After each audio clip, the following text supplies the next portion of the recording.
C'est joué mercredi vers 22 h dans ce quartier tranquille d'Aniche.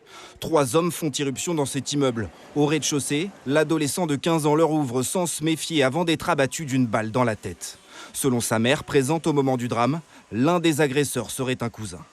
Là, quand même, j'ai bousculé avec eux, j'ai entendu un coup de feu. Là, il y avait mon fils qui était devant moi. Là, j'ai pris mon fils dans mon bras, j'ai vu tout, il y avait beaucoup de sang par terre.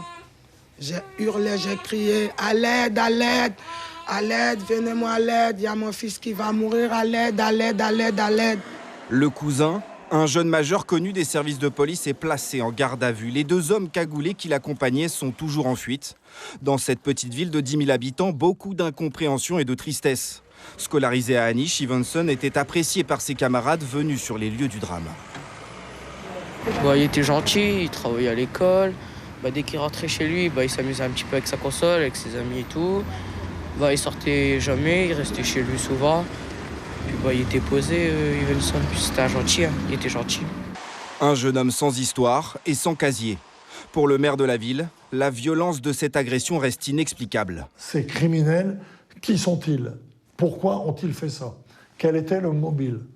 Ça m'intéresse de le savoir.